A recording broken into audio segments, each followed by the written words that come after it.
Price the Lord, glory to God, hallelujah. இன்றைக்கி வந்து சங்கீர்த்தனம் 118 அதில் என்னென்னா, கர்த்தருக்கு நன்றி சொல்லுவேன். Praise the Lord, hallelujah. அதாவது நம்ம லைஃப்பில் வந்து சில டைம் வந்து நெருக்கங்கள் இருக்கும். இப்போது இன்றைக்கி ஒரு டேயில் வந்து எப்படின்னா எல்லா சைடுலேருந்தும் கிடைக்கும் நமக்கு சில டைம். Price the Lord. அது எங்கிருந்தெல்லாம் நமக்கு கஷ்டம் வரும்னு நமக்கு தெரியாது. அந்த மாதிரி மனிதர்னு நம்பாத, கர்த்தர் மேலே நம்புன்னு சொல்கிறாங்க இந்த பைபிள் வேர்ட்ஸில்.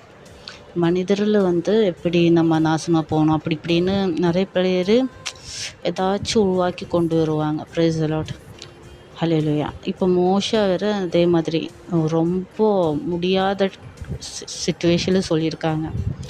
இங்கே நான் சாவட்டும் ஒன்றும் இல்லை இதுலேயும் அப்படி சொல்லியிருக்காங்க. பட் நம்ம நெருக்கம் இருந்தாலும் என்ன சொல்கிறது, கர்த்தர் வந்து அது வந்து நன்மைக்காக பண்ணுவாங்க.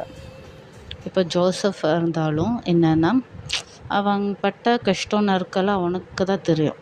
Price the Lord. ஜோசஃபுக்கு யாருமே இல்லை, ரிலேட்டிவ்ஸ் இல்லை, யாருமே இல்லை, எல்லோரும் மேலே வறுக்கப்பட்டுட்டு, ஆனால் அவன் தான் லாஸ்ட்டு கடைசியில் ஜெயிச்சது. Praise the lord. அதே மாதிரி நமக்கு ஒரு காலம் வரும். Praise the lord. So do not worry of anything. நமக்கு இப்போ இருக்கிற கஷ்டம் வந்து ஒரு பெரிய வெற்றி கர்த்தர் கொடுக்கறதுக்காக இருக்கணும்.